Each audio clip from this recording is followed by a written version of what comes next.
ఇలా ఇదే శ్లోకం కించిత్ భేదం ఉంటుంది. ఎందుకంటే అకాడమిక్ ఇంట్రెస్ట్ తో చెప్తున్నది, కాలక్షేపంగా చెప్పట్లేదు. అందుకే సర్గశ్చ ప్రతిసర్గశ్చ వంశో మన్వంతరాణిత ఇక్కడ వరకు కామన్ గా ఉంది శ్లోకంలో. భూమ్యాదిష్టే సంస్థానం దగ్గర మాత్రం వంశానుచరితం చేయవ పురాణం పంచలక్షణం చిన్న మాత్రం. అంటే భూమ్యాది సంస్థానం ప్లేస్ లో వంశ అనుచరితములు అన్నారు. అటు వంశం, ఆ తర్వాత వాడెవడు, ఆ తర్వాత వాడెవడు, వరుసగా చెప్పుకొస్తే వంశానుచరితం. అలా మనకి సూర్యవంశరాజుల చరిత్రుడు, చంద్రవంశరాజుల చరిత్రుడు ఇవన్నీ చెప్పబడుతున్నాయి కనుకనే పురాణములు భారతీయ చరిత్రకి ఆధార గ్రంథాలను పెద్దవాడు ప్రతిపాదించారు. అంటే మెయిన్ హిస్టరీ ఉందండి పురాణాల్లో. కానీ పురాణాలు మత గ్రంథాలు వాడి పేరు పెట్టి పక్కకు తోచేయగానే మనం వాటిని తెలుసుకునే ప్రయత్నం చెయ్యలేక హిస్టరీ తెలియని జాతి అయిపోయాం. చివరికి హిస్టరీ లేని జాతిగా మారిపోతున్నాం. చరిత్ర తెలియని జాతి అయిపోయింది, చరిత్ర లేని జాతి. ఈ సమయంలో పురాణాలు బేస్ చేసుకుని పురాణాల హిస్టరీని సీజర్లు వాళ్ళ పుట్టుక చావుల్ని బేస్ చేసుకుని వెళ్ళలేదు. అంతరిక్షంలో ఉన్న ప్లానెటరీ స్టార్స్ పొజిషన్స్ ఆధారం చేసుకుని చరిత్ర చెప్పింది కనుక ఇదే సత్యం రుజువు చేశారు కొంతమంది మహాభావులు. అలాంటి వాళ్ళల్లో మనకి భారత చరిత్ర బీజాంకితుడై కనీవిని ఎరగని విధంగా భారతీయ చరిత్రని శతాబ్దాల క్రితమే మనకు బయటపెట్టి ఇంకా దశాబ్దాల క్రితమే అద్భుతంగా తెచ్చిన మహానుభావుడు తెలుగువాడు కోట వెంకటాచలం గారు. ఆ పేరు కూడా ఇప్పుడున్న వాళ్ళు తెలుసుండదు. ఆయన విజయవాడకు చెందిన మహానుభావుడు, అది కూడా గొప్ప విషయం. కోట వెంకటాచలం గారు ఇంగ్లీష్ లో అద్భుతమైన చరిత్ర గ్రంథాలు రాశారు. కానీ వాటన్నిటినీ కూడా చూసి భారత చరిత్ర భాస్కరాన్ని బిరుదిచ్చారు కానీ మన హిస్టరీ బుక్స్ లో వాటి చోటు రాలేదు. మెకాలే డిక్టేట్ చేసి దాని ప్రకారంగా భారతీయుల్ని న్యూనతకు గురి చేసే తప్పుడు చరిత్ర ఇప్పటి వరకు మనం చదువుకొస్తున్నాం.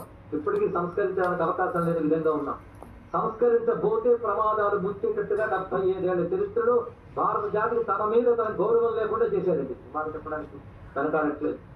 ఇది ఒక ఛత్రపతి శివాజీ నిన్న మొన్న ఛత్రపతి శివాజీ రాణా ప్రతాప్ వారి భారతదేశ గర్వంగా చెప్పుకునే చరిత్ర పాఠాలేవి. అసలు మనకు ఒక హిస్టరీ ఉందని కూడా తెలియని కూడా చేశారు. కానీ విష్ణు పురాణం చదివిన వాళ్ళ పురాణం చదివిన మొన్నటి వరకు పాలించిన రాజులు వాళ్ళ కాలం ఇంత కనబడుతూ ఉంటే చరిత్రలు ఏదంటారంటే తన పురాణాలు చరిత్రల పుస్తకాలు కావు కానీ చరిత్ర ఆధారాలు పురాణాల్లో లభ్యమవుతాయి. దాన్ని బేస్ చేసుకుని విశ్వనాథ సత్యనారాయణ గారు పురాణమైన గ్రంథమాల అని మొత్తం 12 నవలలు రాశారు. అక్కడితో ఆగకుండా నేపాల్ రాజవంశ కథలు, కాశ్మీర్ రాజవంశ కథలు మొదలైన రచించారు. ఇవన్నీ హిస్టరీ బేస్డ్ నవలలు. ఇంత హిస్టరీ మనకుంది పురాణాల ఆధారంగా చరిత్ర తెలుస్తుంది. ఎందుకంటే వంశాన్ని చరిత్ర కూడా ఉంది. ప్రతి పురాణంలో 5 లక్షణాలు ఉంటాయి. సర్గశ్చ ప్రతిసర్గశ్చ వంశో మన్వంతరానిక వంశాలు చరిత్ర పురాణం 5 లక్షణం. లేదా భూమి ఆదేశేవ సంస్థానం కలిపితే 6 లక్షణాలు వచ్చేసాయి. కానీ పైన మన వంశాహారం కనుక అందులోనే వంశాలు చరిత్రం అని ఇంక్లూడ్ అయింది కనుక భూమి ఆదేశ సంస్థానం అనేది చక్కగా చెప్పారు. మొత్తానికి పురాణాల లక్షణం ఏంటో తెలిసింది కదా. కానీ 18 పురాణాలు ఏ పురాణం చూసినా 5 లక్షణాలు ఉంటాయి. ప్రతి పురాణం ప్రారంభం సృష్టి ఎలా మొదలైందో చెప్తాడు. ప్రతిసర్గలు బ్రహ్మదేవుడి తర్వాత వచ్చిన ప్రజాపతులు వాళ్ళ ద్వారా సృష్టి ఎలా ఎక్స్పాండ్ అయింది, ఎలా వచ్చిందో చెప్తారు. అలాగే ప్రళయం ఎలా వస్తుందో చెప్తారు. అప్పటి వరకు ఎంత కాలం జరుగుతుంది, ఎన్ని రకాల రాజులు వస్తారు. అయితే పురాణాలన్నీ 5 లక్షణాలతో ఉన్నా ఒక్కొక్క పురాణం ఒక్కొక్క ప్రక్రియలో చెప్తుంది. అంటే ఆ మన్వంతరంలో జరిగిన కొన్ని ప్రధానాంశంలో పురాణం చెప్తే మరికొన్ని ప్రధానాంశం మరొక పురాణం చెప్తారు. కానీ ఒకే కథని డిఫరెంట్ యాంగిల్స్ లో చెప్తే ఒక పురాణం ఒక యాంగిల్, ఇంకో పురాణం ఒక యాంగిల్. శివపురాణంలో క్షీరసాగర మధనం వింటే శివుడి యొక్క ప్రాధాన్యంతో క్షీరసాగర మధనం చెప్తారు. విష్ణు సంబంధమైన పురాణాల్లో మీరు వింటే అదే కథ కానీ విష్ణు ప్రాధాన్యత చెప్తారు. శక్తి సంబంధమైన పురాణాల్లో వింటే శక్తి ప్రాధాన్యం, క్షీరసాగర మధనం. ఉదాహరణకి పుత్రాసుర సంహారం కూడా ఒక పురాణం ఒక కథదే. కనుక విష్ణు ప్రాధాన్యం, శివ ప్రాధాన్యం, ఇంకో శక్తి ప్రాధాన్యం. ఏమిటిది అంటే వ్యాసుడు చేసిన మహోపకారం ఏంటంటే సనాతన ధర్మంలో ఒకటి ఈశ్వరుడు, అందుకు సందేహం లేదు. ఆయన శుద్ధమైన శుభస్వరూపుడు కనుక ఆయన పేరు శివుడు. ఆయన సర్వవ్యాపుడు కనుక ఆయనే విష్ణుడు.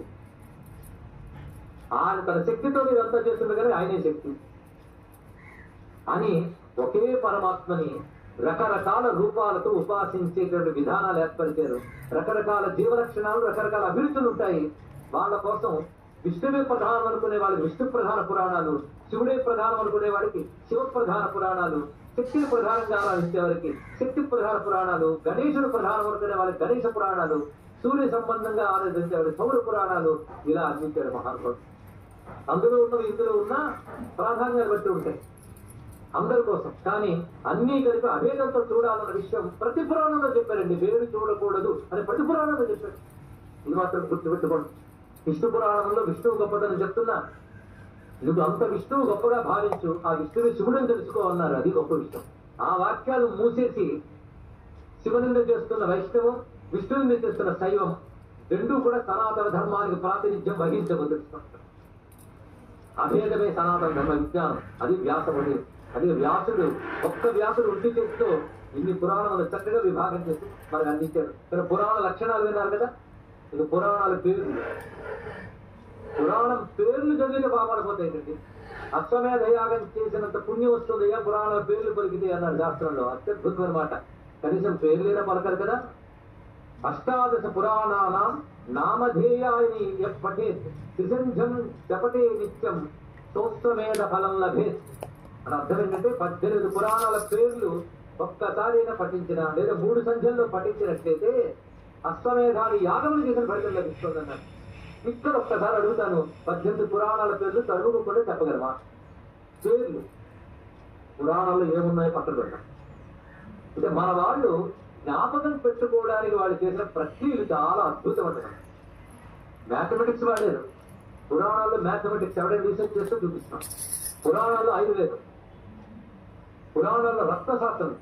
మరి ఇప్పుడు జెమ్స్, ఆ రత్నాలు ఏమిటి, అవి లక్షణాలు ఏమిటి, వాటి ప్రభావాలు ఏమిటో పురాణాల్లో కొన్ని అధ్యాయాలు ఉన్నాయి పురాణాలు.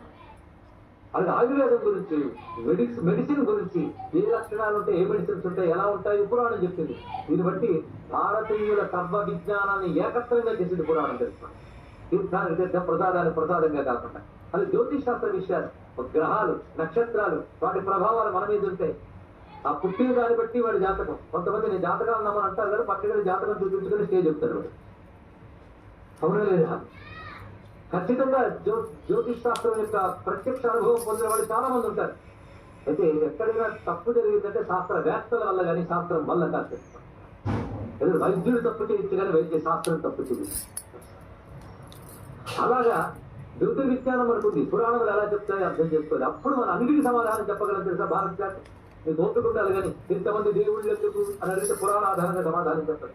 ఒక్కొక్కరికి ఒక్కొక్క ఇష్టదేవత ఎందుకుంటారు వాడి జాతకం బట్టి. ఎందుకు తెలుసా?